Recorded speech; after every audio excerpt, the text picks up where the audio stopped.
Everybody to Offside and Abounds, where we're recapping the round of 64 at the Ncaa basketball tournament.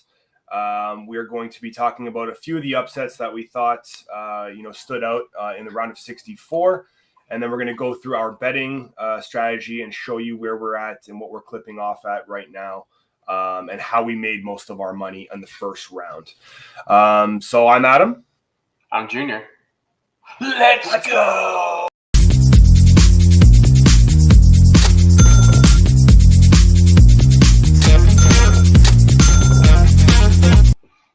All right, Junior, welcome back. I mean, here we are at the round of 64, massive games, a lot of basketball watching. My eyeballs are just kind of fried a little bit from watching the TV so much. It's been a lot.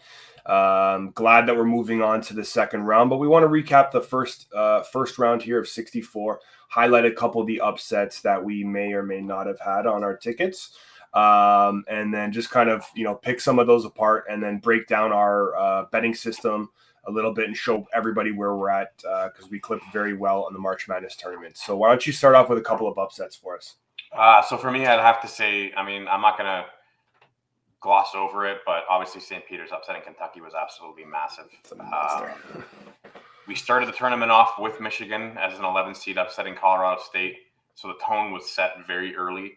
A third of the first round games, so it's a third of the 32 games that were played, all ended up in seeded upsets, which is a fantastic way to get March Madness started. I think the one that hit home the most with me was the one that I called on Thursday night, and that was number 11 Notre Dame upsetting number 6 Alabama. Against the system too. Against the system's wishes. Sorry, it was an 11-5. I think that if you went back to that game, for anyone that watched that game, Notre Dame had Alabama off balance the entire game. Just in their face with shots, the steals, the ball movement, just how their offense was working, and Bray had them going like I have not seen them in a while. So it's just telling me that might be a team that I'm going to ride further. And then not so much as an upset, but a team we both like in Creighton. It was only a 9-8, but I think that was a resounding win for Creighton in that game. They were doing some things we haven't seen them do, so it's like they've changed things up for tournament time, and you'll see teams that change up their strategy a little bit come tournament time are teams that are usually set for a nice long run. So for me, I'd say that the two big that I like the most were Creighton and Notre Dame. Yeah, I like Richmond over Iowa. I mean, I think we both like Richmond, and we're hoping that they're going to have a good showing today against Providence. That was one for me. I mean, the Iowa State taking off LSU yesterday as well. That was a big one. That was the last perfect bracket that was broken there. So that was a big upset as well. Creighton, we love Creighton, so we kind of expected that from them. And Michigan early on to kind of kick off the tournament was a good one as well. So yeah, for sure. A ton of great basketball in the first rounds. I'd love to see some of these upsets going, because that kind of sets the tone for that Cinderella story that we're always kind of looking for when we're watching March Madness, right? It's about getting hot at the right time. We've been beating the horse with free throws. So we even suggested yesterday on one of our lives maybe looking at teams that have that better free throw percentage as you're kind of teetering between the two teams on what to put on your ticket. And I'm going to run that today. You are? Okay. I'm going to run it today. All right, awesome. So we'll get some feedback on that. Do you want to take a look at the system now as we're going through the first couple of days and see how we've done? Yeah, let's do that. Let's pull that up then, and then we'll talk about where we made our money. But we did very well here. The system did incredibly well. Obviously, we had some personal bets, but why don't you break down the system's quality here for us? Yeah, so, I mean, at this point, you'll see that those big major upsets, it didn't catch those. Obviously, when you're talking about neutral site games, and then, basically the way the system works is it's going to take a certain stat set and use that to predict the outcome of the game by simulating the game itself based on their statistical stats within tournaments and neutral site games. So a few of those obviously didn't kind of match up for us, but 3 for 4 on night 1, 13 for 16 night 2, 14 for 16 night 3. I mean, these are just astronomical numbers. And again, we're talking single bets. There's no parlays going on here.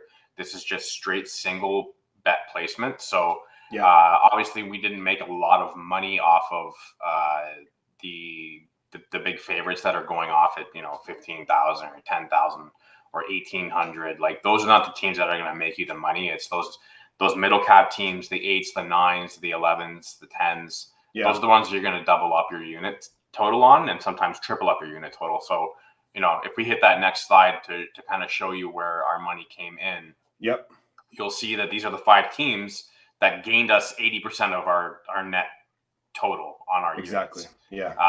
So these are teams that got smashed. Notre Dame got smashed. Michigan got smashed. Memphis got smashed. Creighton got smashed. TCU got smashed. So these are also multiple unit bets for each of these. So that's why the unit total is so high on them. Because with like the Tennessees and the Baylors, you put $100 down on them, you're not going to get a whole lot in return on them. But when you're putting 2-3 units on a Notre Dame at a plus 160 or a TCU at plus 155, that's going to just absolutely throw your unit totals up. So, I mean, that's 5 teams right there. These are 5 teams I'd love to run with. It might be difficult for some of them, like Creighton. Creighton's got Kansas today. Yeah, that's going to be a tough one. Definitely going to be a tough one. I think Michigan might be in tough with Tennessee. And then Memphis has Gonzaga. And that's a tough one there. The only one who I think might have a chance here to continue on might be that Notre Dame team. Fighting Irish. Yeah, they got Texas Tech tomorrow. And the one thing that Texas Tech is beatable. So, again, any of these 5 teams could pull off upsets. I hope they do. I hope all of them do, so we can continue this train. Yeah, exactly. Well, again, the clip is going off at plus 80%. I mean, that's where we want to be this tournament. We were 72% last tournament. We want to try to get that up as much as we can. We're going to see more basketball over the coming days and this weekend for sure.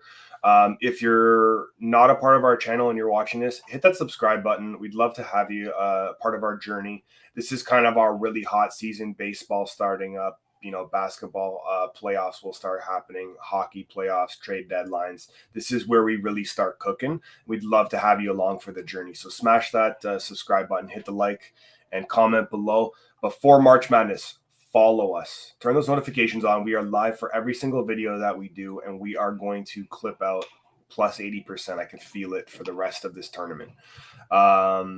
So, yeah, that's a wrap for us. We're going to be back in a few previewing our picks for Sunday's round of 32, day 2. And that's it for us. And then we're going to recap today's games, obviously. Yes, of course. Later today. We might miss out on 1 or 2, but we're gonna give you our thoughts and basically how we saw things going down in each of those games, just to get a bit of a different perspective, which also our notes help us set us up with the system. Because I think at this point, the system is very reliable, but there might be a tweak or two that we are going to personally make just to balance things, maybe in favor of another team that we saw play. Got to add that human element. Yeah, you got to add that human element to it. And the one that I think we already caught yesterday was St. Mary's and UCLA, how we don't think UCLA should have won the first game, where St. Mary's was absolutely rolling, and we think that St. Mary's was going to roll all over UCLA. The system had it super close, but we expanded that a bit more based on that. Yeah, the system doesn't take into consideration the heart of the team, where we do. Yeah, exactly. Awesome. Okay. Yeah. So, thanks everybody for joining us. Again, like, comment, subscribe below, turn those notifications on. We're live all the time. We're going to make you guys a lot of money on this March Madness tournament. For everybody here at Offside on Out of Bounds, I'm Adam. I'm Junior.